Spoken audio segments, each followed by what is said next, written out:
से माने भी निकाले जा सकते हैं। मैं सलमान निजामी साहब आपके पास आना चाहूंगा। सलमान निजामी साहब, जो बयान डॉक्टर फारूक अब्दुल्ला साहब ने दिया है और जिस डर की आप बात कर रहे हैं, क्या यह डर जायज है?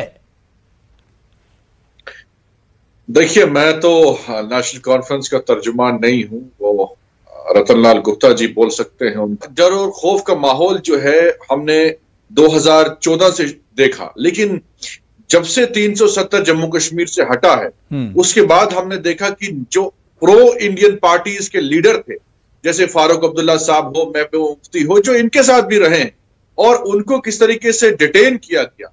कई मैंने देखा जो हाल ही में किलिंग्स हुई, सबने उसकी मजम्मत की और हमने देखा कि हजारों की तादाद में नौजवानों को डिटेन किया गया। अभी भी मुल्क भर में कई कश्मीरी जो है नौजवान जेलों में हैं। तो किस तरीके से जो बात करता है उसको ईडी लगाई जाती है, इनकम टैक्स की रेड होती है, या तो जेल में डाला जाता है। कई ऐसे लोग हैं, हमारी पार्टी में भी ऐसे कई लोग जो डरते हैं बोलने के लिए, क्योंकि उनको लगता है कि अगर हमने बात की तो हमें गोली का शिकार होना पड़ेगा या किसी और चीज का।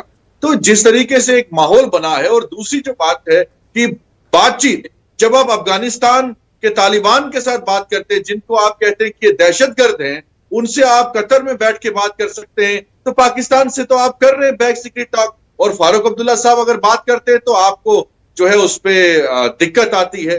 तो जिस तरीके से जम्मू कश्मीर का माहौल है, और खासकर नौजवान जो हमारी पीढ़ी है, न रोजगार इन्होंने दिया वहां, न नौकरियां दी और न डेवलपमेंट किया। डेवलपमेंट जो हमने की थी, गुलाम नबी आजाद साहब जब चीफ मिनिस्टर थे, वही काम अभी भी चल रहे हैं, चाहे 4 लेन का हो, चाहे कॉलेजेस हो, डिग्री कॉलेज हो, मेडिकल कॉलेज हो, वही काम अभी भी चल रहे हैं। कोई नया कुछ इन्होंने किया नहीं है इन 3-4 सालों। तो वाकई डर और खौफ का माहौल है, और इसमें भाजपा जो है कसूरवार है, और वहां जल्द से जल्द इलेक्शन होने चाहिए ताकि जमहूरी निजाम कायम हो जम्मू कश्मीर में। हमें 370 जो है हिंदुस्तान की हुकूमत ने दिया, न कि पाकिस्तान ने दिया। लेकिन आप ही उनसे बातचीत करने गए वहां पाकिस्तान, आप ही बैक सीक्रेट टॉक्स जो है दुबई में बैठ के कर रहे हैं, कतर में बैठ के कर रहे हैं। तो इसका हल जो है यही है कि आप बातचीत से मसले, लेकिन पहले मैं तरजीह दूंगा कि जम्मू कश्मीर की आवाम से बातचीत करिए। जब अपने लोग आपके साथ नहीं होंगे तो आप पाकिस्तान या चाइना से क्या बात करेंगे?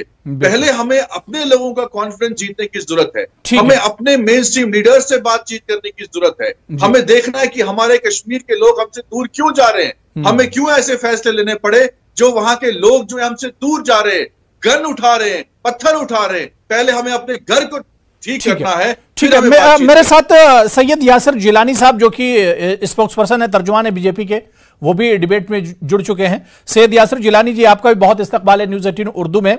यासिर जिलानी जी, डॉक्टर फारूक अब्दुल्ला साहब का 2 दिन पहले का बयान जो राजस्थान में उन्होंने दिया, उन्होंने कहा कि हिंदुस्तान में जिस तरह के हालात बनते जा रहे हैं, अब डर लगने लगा है, और खुद उन्होंने कहा कि मुझे अब डर लग रहा है यहां पर।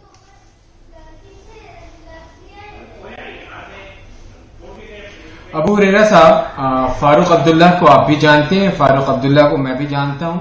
फारूक अब्दुल्ला को जम्मू एंड कश्मीर के लोग जानते हैं और हिंदुस्तान के लोग जानते हैं। उनकी जो राजनीतिक फितरत है, उस फितरत में जब वो सत्ता से बाहर होते हैं, जब वो राजनीतिक हाशिए पे होते हैं अपने ही कारणों से, तो उन्हें भारत के अंदर, कश्मीर के अंदर डर लगने लगता है। जब डर नहीं लगता है, जब वो कश्मीर के गरीब कश्मीरी नौजवान और कश्मीरी जो जनमानस है, उनके जमीनों को हड़प के अपने आप को अमीर बनते हैं, अपने बच्चों को लंदन और अमेरिका भेजते हैं पढ़ने के लिए, और गरीब कश्मीरियों को हिंदुस्तान के अलग अलग शहरों में ड्राई फ्रूट और कंबल बेचने के लिए मजबूर कर देते हैं। उस वक्त उन्हें डर नहीं, उस वक्त वो सोचते नहीं, सोचते तब हैं जब सत्ता नहीं होती। सलमान निजामी जी, जिस डर की बात डॉक्टर फारूक अब्दुल्ला कर रहे हैं, उसकी एक मिसाल नैनीताल में देखने को मिली, जहां सलमान खुर्शीद जी के घर पर हमला हुआ, उनके घर में आग लगाई गई।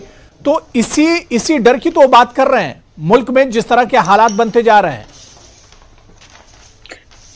जी बिल्कुल अबू हुरैरा साहब, मैं पहले यासिर जिलानी साहब जो हैं, बार बार ये एक झूठ फैलाया जाता है कि पिछली सरकारों ने लूट मार की, जमीनें हड़पी, रोशनी एक्सप्रेस स्कैम हुआ। जब इनके ही लोग को मैंने सबसे पहले एक्सपोज किया था आपके चैनल पे, आपको मालूम है, कविंदर गुप्ता जी बैठे थे पैनल पे, तो मैंने उनको कहा था कि आप ही मुलविस है इसमें, और उसके बाद कोई डिबेट नहीं हुआ। ये जम्मू कश्मीर के डिप्टी सीएम रहे हैं डॉक्टर निर्मल सिंह, जेडीए की जमीन हड़पी है इन्होंने, उस पर घर बनाया है, और आर्मी की जमीन, आर्मी जिस देशभक्ति की बात ये करते हैं आर्मी की, और इनको नोटिस किया है कि इसको डिमोलिश करेंगे बिल्डिंग को। ये डिप्टी सीएम भाजपा के थे, पीडीपी और बीजेपी की सरकार में रहे हैं, तो हड़पी जमीन किसने?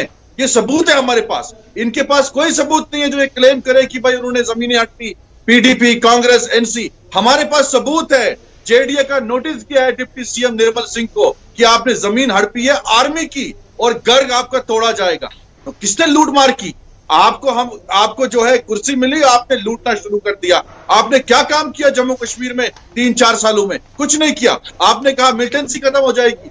हर रोज हम सुनते हैं कि हर एक हमारे जो सैनिक भाई है शहीद होते हैं। आज तो सिविलियन, चाहे हिंदू हो, मुसलमान हो, सिख हो, ईसाई हो, सब मारे जा रहे हैं वहां कश्मीर में। कोई मिलिटेंसी जो है खत्म नहीं हुई। आपने जम्मू कश्मीर के हालात जो है खत्म कर दिए। जो सलमान खुर्शीद साहब की बात पे आऊंगा मैं, जी उन्होंने कहा, लेकिन आज आपने क्या किया? वायलेंस किया, घर पे आग लगा दी। यही तो वो बात कर रहे हैं। यही तो आपने गुंडा राज पूरे देश में लागू कर दिया है, कश्मीर से कन्याकुमारी तक।